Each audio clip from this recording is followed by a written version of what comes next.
Boa noite, igreja. Cumprimento a todos com a paz do Senhor. Estou aqui hoje para falar do capítulo que originalmente estava incumbido a mim, né? Que é do livro do pastor Max Lucado, 6 horas de uma sexta-feira. Eu vou falar a respeito do capítulo 11, cujo título é Volte para Casa. E o conteúdo dele, eu fiquei muito feliz, muito satisfeito, porque mais do que nunca, essa mensagem, ela cabe para os tempos atuais que a gente está vivendo, de grande dificuldade, né? Apesar da gente saber da gente ter a certeza que Deus nos protege, cuida de nós, de cada um de nós, das nossas famílias, é comum, é compreensível de que a gente fique tomado, né, pela preocupação em razão de toda essa loucura que está sendo vivida nos tempos atuais, né, de um ano para cá, principalmente. Toda sorte de doenças, né, de tragédias têm ocorrido, a gente tem visto famílias, né, experimentando situações muito terríveis, né? O luto, né, realmente não é uma coisa fácil, né? E essa semana que passou até conversei com uma moça da prefeitura, com a Adriana. Aliás, peço que nas nossas orações das 20 horas vocês estejam lembrando dela e da sua família. É Adriana Luz o nome dela. E a semana passada ela perdeu o pai. E dessa doença, né, do Covid. E o pai e a mãe foram hospitalizados, né? O pai com 77 anos, a mãe acho que um pouco mais nova, 75, 74, mas a família ficou naquela agonia, né? E diante daquela terrível possibilidade de repente perder pai e mãe, né? E graças a Deus a mãe dela teve alta, mas infelizmente o pai sucumbiu, não resistiu e agora descansa, né? Então, que vocês se lembrem aí dessa família, né? Que está sofrendo tanto, né? Que está sentindo tanto. Mas, retomando, o título é Volte para Casa. E, primeiramente, o pastor Max Lucado, ele faz o relato de uma história, né? De uma tradição que existe na Inglaterra desde o século XIX, que conta a história de uma pessoa, né, de um jovem portador de necessidades especiais, que no dia de Natal, a criançada, né, como a criança é meio cruel, né, muitas vezes, mas diz que a diversão das crianças era na árvore de brinquedos deixar o último brinquedo, a última caixa de presente para entregar para ele, né? E ele ficava lá esperando, tal, né? E quando chegava na vez dele, eles davam a caixa, aquela caixa bem bonita, né? Olhando assim externamente, um presente muito bem, uma caixa muito bem embalada, né? E ele pegava, abria a caixa, esperançoso de que ia encontrar um brinquedo lá, e quando chegava lá a caixa estava vazia, né? Então o que restava era a decepção, né, que ele experimentava, que de não ter correspondido àquela expectativa que ele tinha de ver uma caixa tão bonita que ele acreditava que dentro dela teria um presente tão bonito quanto a embalagem da caixa, né? E ele sofria dessa terrível decepção. Ele usa isso como fio condutor para falar das decepções que a gente enfrenta na nossa vida, né? E que a gente inclusive volta a falar, a gente está experimentando desse sentimento frequentemente, né? Mais de um ano, mais intensamente, né? Mas ele relata alguns casos que por exemplo, ele cita o caso de uma mulher que se casa acreditando que vai constituir a família que ela tanto sonha e que na verdade esse lar acaba não sendo da maneira como ela esperava, né? As dificuldades são maiores do que os prazeres que a vida familiar proporciona, o que a deixa ela como sendo uma mulher infeliz. Relata também a questão de um homem de negócios, né?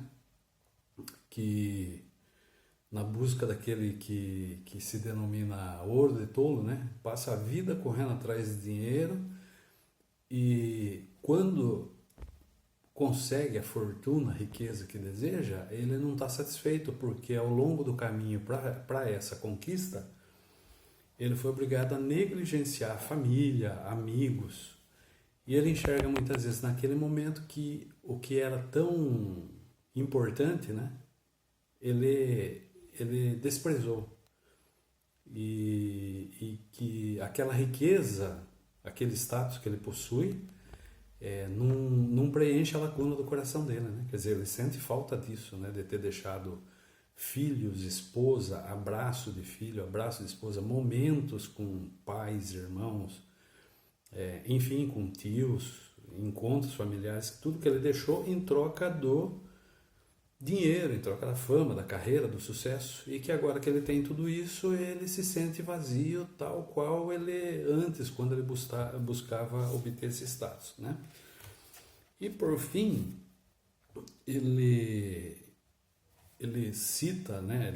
Ele traz a parábola mencionada no livro de Lucas, capítulo 15, versos 1 a 27, perdão, versos 11 a 27, que é a parábola do filho pródigo, que é aquela pessoa que tinha tudo na sua vida ali, materialmente, emocionalmente, para ter um conforto, né?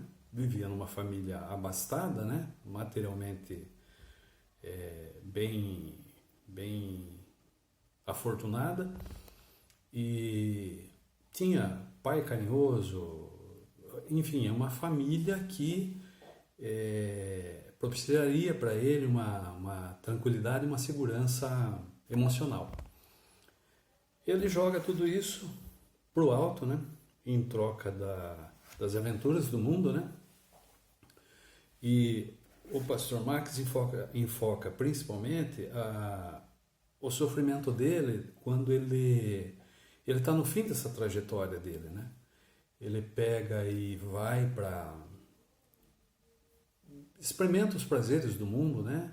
Mulheres, viagens, enfim, tudo que é a finalidade hedonista, né? Para satisfazer o sentimento de prazer, ele vai e segue nesse caminho. E chega aquela hora, assim como aquela esposa que não conseguiu constituir a família que queria, como aquele homem de negócios que não conseguiu, que conseguiu o que queria, mas não estava satisfeito porque não tinha a família do lado, os amigos, tudo. Ele também, quando chega, depois de um tempo, ele se sente incomodado com essa situação e sente um vazio. E esse vazio o faz refletir a respeito de tudo aquilo que ele largou pelo caminho para chegar até aquele momento, né? E daí ele começa a cogitar o retorno dele.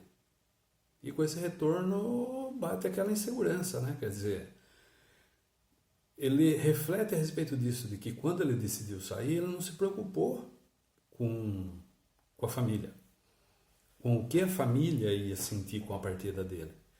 E ele começa a se preocupar com o que a família vai sentir agora, que ele precisa voltar, que ele necessita voltar, porque ele está numa situação de total penúria, sofrimento, está fazendo os piores trabalhos para conseguir subsistir, para conseguir sobreviver. Não é nem para ganhar algum dinheiro, para ter é simplesmente para alimentação. E daí que surge essa cogitação dele de retornar para casa, né? E a cena que ele descreve, e que é descrita na parábola, na verdade, é maravilhosa, porque ele chega tomado, ele detalha a respeito disso, a parábola não consta isso, né?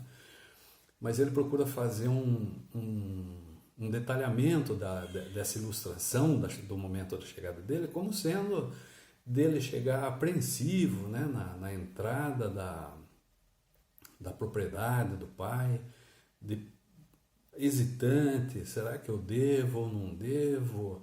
E quanto mais vai se aproximando, mais vai ficando ansioso, até que cogita até mesmo de, pegar o caminho contrário e ir embora para não passar por essa humilhação, porque o pai não vai aceitá-lo, porque o pai vai dar um esculacho, vai dizer eu te disse, eu te falei, e inversamente do que isso que ele pensa, o pai o recebe da melhor maneira possível, recebe com carinho, com um abraço afetuoso, com grande emoção, com extrema felicidade, de modo que ele percebe naquele instante que tudo aquilo que ele fez, que em tese poderia desagradar o seu pai, não há registro disso. A felicidade é tal qual como se ele tivesse sido o filho perfeito durante todo esse tempo, né? Então,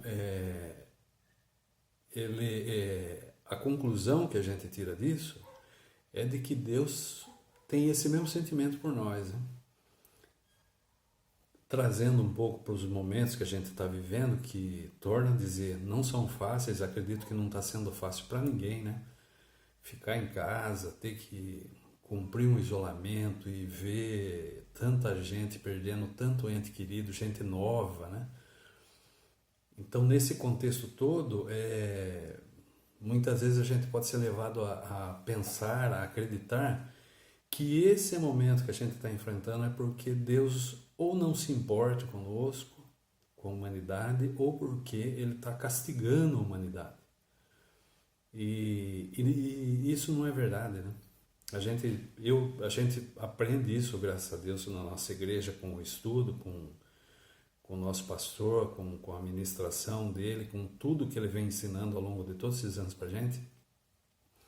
A gente sabe disso, de que isso não é um castigo, de que isso não é um desamor, não é uma indiferença de Deus com relação a nós, mas sim é o cumprimento do que já está escrito, do que já está previsto. Infelizmente, a humanidade passaria por esses dias. Isso já está escrito há milhares de anos, né? Há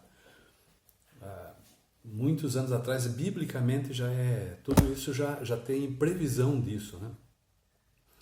Então, essa mensagem que se traz é no sentido de nos confortar, pelo menos para mim, agiu dessa forma, no sentido de confortar o coração e para a gente saber que, apesar de tudo isso que a gente está enfrentando e apesar de nós sermos como somos, que nós temos esse Deus amoroso, tal qual descrito na parábola do filho pródigo, que está ali a todo momento,